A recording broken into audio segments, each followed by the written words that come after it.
Hello મારા વહાલા વિદ્યાર્થી મિત્રો, આજે આપણે ઇન ઓર્ડર ટુ નો અભ્યાસ કરીશું. In order to plus verb. ગઈકાલના વિડીયોમાં આપણે શુડનો અભ્યાસ કર્યો, તો આજે છે in order to. In order to plus verb. In order to એટલે થાય એ ક્રિયા કરવા માટે અને પ્લસ વર્બ. વર્બ એટલે ક્રિયાપદ. તો ઇન ઓર્ડર ટુ સાથે ક્રિયાપદ આવશે. હવે ઇન ઓર્ડર ટુ નો ઉપયોગ છે તે પર્પસ માટે કરવામાં આવે છે. કોઈને કોઈ પર્પસ એટલે કે હેતુ માટે, કોઈ હેતુ માટે ઇન ઓર્ડર ટુ નો ઉપયોગ અંગ્રેજીમાં કરવામાં આવે છે. એમાં આપણે તો કેટલાક એક્ઝામ્પલ જોઈએ. એક્ઝામ્પલ નંબર 1 છે જવા માટે. માટે એટલે થાય in order to. In order two. અને જવું એટલે થાય ગો. તો ઇન ઓર્ડર ટુ ગો એટલે થાય જવા માટે. તો અહીંયા જવાનો ક્યાંક ને ક્યાંક જવાનો હેતુ છે તે બતાવવામાં આવેલો છે. આ વાક્ય અધૂરું છે. એટલે આપણે આગળ એક્ઝામ્પલ જોઈશું. કામ કરવા માટે. તો માટે એટલે થાય in order to. In order two. અને કામ કરવું એટલે થાય વર્ક. તો કામ કરવા માટે એનું અંગ્રેજી થાય ઇન ઓર્ડર ટુ વર્ક. પછી છે ખરીદવા માટે. તો ખરીદવું એટલે થાય બાય. અને માટે એટલે in order to. In order to buy. BUY. Buy એટલે ખરીદવું. તો ઇન ઓર્ડર ટુ બાય એટલે થાય ખરીદવા માટે. એના પછી આપણે નેક્સ્ટ એક્ઝામ્પલ જોઈએ. પ્રાર્થના કરવા માટે. માટે એટલે થાય ઇન ઓર્ડર ટુ.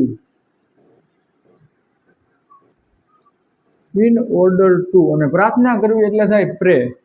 PRAY. પ્રે એટલે પ્રાર્થના કરવી. જો PREY પ્રે હોય તો સ્વીકાર કરવો થાય, પણ અહીંયા પ્રાર્થના કરવાની વાત છે એટલે આ પ્રે આવશે. PRAY. અને પ્રે વચાય. ઇન ઓર્ડર ટુ પ્રે એટલે થાય પ્રાર્થના કરવા માટે. પછી જે રમવા માટે. તો રમવાને અંગ્રેજીમાં પ્લે કહેવાય. અને માટે એટલે in order to. In order to play એટલે થાય રમવા માટે. હવે પછીનું જે છઠ્ઠું એક્ઝામ્પલ છે એ પૂરેપૂરું એક્ઝામ્પલ છે, એટલે આખું વાક્ય આપવામાં આવેલું છે તે આપણે જોઈ. ખરીદવા માટે. તો ખરીદવા માટે એટલે થાય ઇન ઓર્ડર ટુ.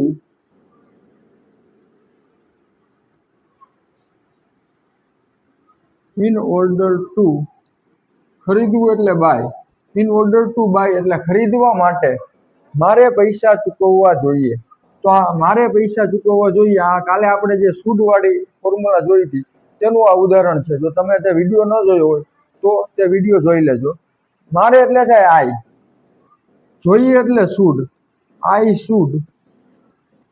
પછી ચૂકવવા. તો ચૂકવવા એટલે થાય પે. ચૂકવવા એટલે થાય પે. અને પૈસા એટલે મની. MONEY. તો ખરીદવા માટે એટલે થાય ઇન ઓર્ડર ટુ બાય મારે પૈસા ચૂકવવા જોઈએ. મારે એટલે થાય આઈ. જોઈએ એટલે શુડ. ચૂકવવું એટલે પે. અને પૈસા એટલે મની. તો ખરીદવા માટે મારે પૈસા ચૂકવવા જોઈએ એનું અંગ્રેજી થાય in order to buy I should pay money. એના પછીનું સાતમું એક્ઝામ્પલ છે પૈસા કમાવવા માટે. તેઓને કામ કરવું જોઈએ. તો પૈસા કમાવવા માટે એટલે થાય ઇન ઓર્ડર ટુ. પૈસા એટલે થાય મની અને કમાવવું એટલે અર્ન. તો in order to earn money. In order to earn money. તેઓએ કામ કરવું જોઈએ. તેઓએ એટલે થાય ધ્યેય. જોઈએ એટલે શુડ.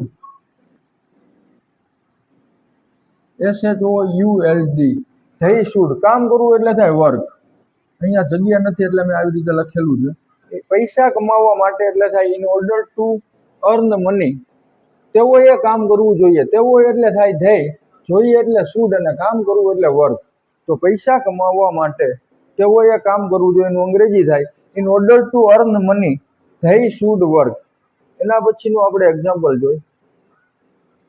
મિત્રો, જો તમારે સ્પોકન ઇંગ્લિશના ક્લાસીસ ઓફલાઈન કરવામાં જો તમારે સ્પોકન ઇંગ્લિશના ક્લાસીસ ઓફલાઈન કરવા હોય તો તમારા માટે ગોલ્ડન ચાન્સ છે. વાંકાનેર અને વાંકાનેરની આસપાસ રહેતા વિદ્યાર્થીઓ માટે. તો તમને ક્લાસીસમાં શું શીખવાડવામાં આવશે? ગુજરાતીમાંથી અંગ્રેજી ભાષાંતર દ્વારા શિક્ષણ છે તે આપવામાં આવશે. સાચા ઉચ્ચારણ અને શબ્દ ભંડોળની પ્રેક્ટિસ, એટલે નવા નવા સ્પેલિંગની પ્રેક્ટિસ કરાવવામાં આવશે. તેમજ દરરોજ વાતચીત કરાવવાની પ્રેક્ટિસ કરાવવામાં આવશે. આના સિવાય અંગ્રેજી વાંચતા, લખતા અને બોલતા શીખવાડવામાં આવશે. આપણા ક્લાસીસનું સરનામું છે Gulshan park, main road, Wankaner, અને કોન્ટેક્ટ નંબર છે 9870051552. અને બધા જ ટોપિકની છે તે PDF તમને આપવામાં આવશે. એના પછીનો આપણે એક્ઝામ્પલ જોઈ. અંગ્રેજી શીખવા માટે તો તેને મહેનત કરવી જોઈએ. અંગ્રેજી શીખવા માટે એટલે થાય ઇન ઓર્ડર ટુ. માટે એટલે ઇન ઓર્ડર ટુ, આટલું યાદ રાખવાનું. ઇન ઓર્ડર ટુ શીખવું એટલે learn. In order to learn અંગ્રેજી એટલે English. In order to learn English તેને મહેનત કરવી જોઈએ. તો તેને એટલે થાય હી. જોઈએ એટલે શુડ. He should. મહેનત કરવી એટલે થાય હાર્ડ વર્ક. તો અંગ્રેજી શીખવા માટે તેને મહેનત કરવી જોઈએ એટલે થાય in order to learn English he should hard work. એના પછીનું જે સારા ગુણ મેળવવા માટે, તો માટે એટલે થાય in order to. In order to સારા ગુણ મેળવવું, તો મેળવવાને અંગ્રેજીમાં કહેવાય get. In order to get. ગુણ એટલે માર્ક્સ અને સારા એટલે ગુડ. તો in order to get good marks. In order to get good marks તેણીને વાંચવું જોઈએ. તેણી એટલે થાય સી. જોઈએ એટલે શુડ. C should. અને વાંચવું એટલે રીડ. READ. તો સારા ગુણ મેળવવા માટે તેણીને વાંચવું જોઈએ. તો થાય in order to get good marks C should read. તો આ એક્ઝામ્પલમાં છે તે સારા ગુણ મેળવવાનો હેતુ છે, એટલે માટે ઇન ઓર્ડર ટુ નો ઉપયોગ થયો. અહીંયા અંગ્રેજી શીખવા માટેનો હેતુ છે. આ એક્ઝામ્પલમાં છે તે પૈસા કમાવાનો હેતુ હતો. તો બધા અલગ અલગ હેતુ માટે છે ઇન ઓર્ડર ટુ વાળી વાક્ય રચનાનો ઉપયોગ કરવામાં આવે છે. લાસ્ટ સેન્ટેન્સ આપણે જોઈએ, વજન વધારવા માટે. તો માટે એટલે થાય in order to. In order to વધારવું એટલે ગેઇન અને વજન એટલે weight. In order to gain GAIN gain weight. In order to gain weight તમારે વધારે ખાવું જોઈએ. તમારે એટલે થાય યુ. જોઈએ એટલે શુડ. You should.